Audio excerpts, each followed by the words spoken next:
Today, I'm going to see no, not Jurassic World. No, that movie was awful. I'm going to see Jaws on the big screen with my sister and my grandmother in Reading.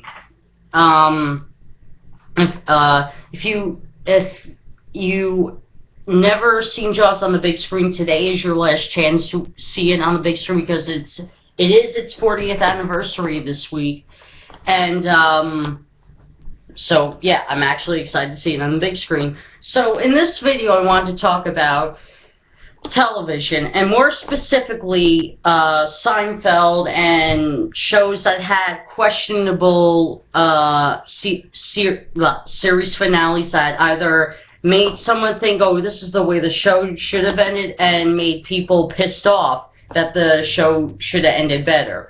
Now let's go with the most recent one. Everybody, the majority of people who watched Mad Men on and off, enjoyed the series finale because it just ended the way it should have. Everybody's fine, no tragedies and all that.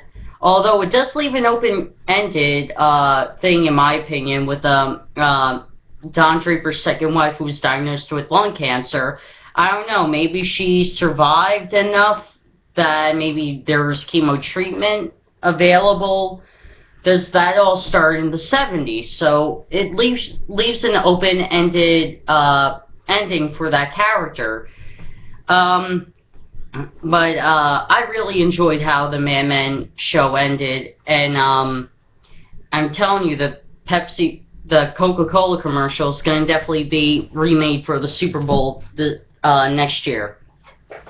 So let's go from another dramatic series to another dramatic series, which I even could not stand that finale.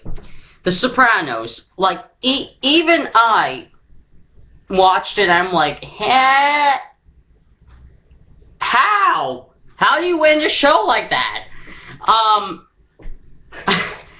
And I wasn't the only one who was, like, mad at that ending. Everyone was like, what the fuck? What ending was that?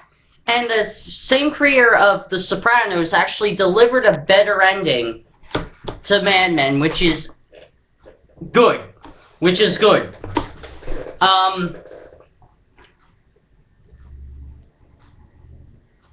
But see, it's endings like these that either live up to the fans' fantasies or they don't.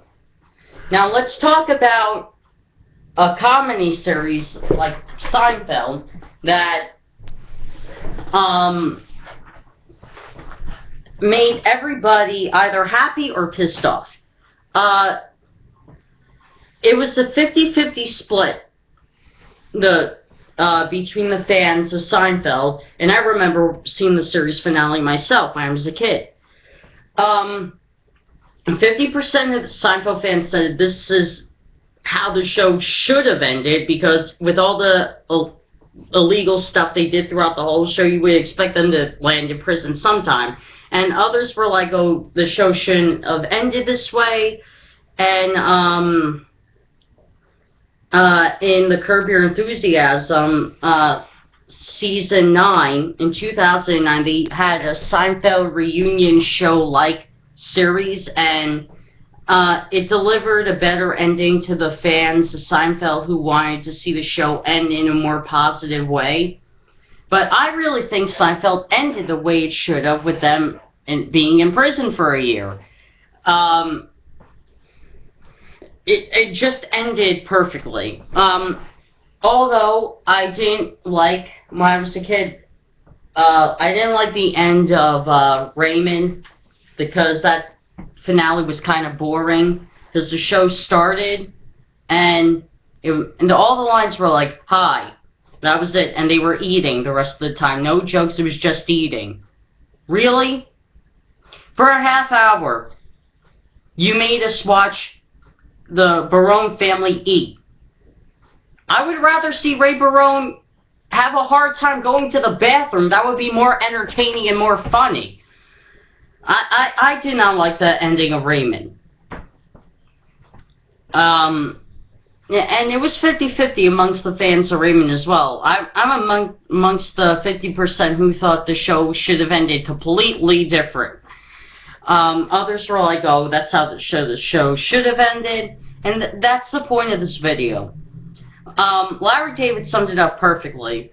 When it comes to a show, when the fans watch a show throughout its run, they don't really have any ideas about the show or for the show until when it comes to the series finale. That's when all the fantasies come into the fans' heads, and the ending of the show will never be as good as the fantasy as it is in the head of the fan, which I completely agree with. Like if you agree with this video, dislike if you disagree with this video, share this video with someone who's a TV fanatic. See you guys.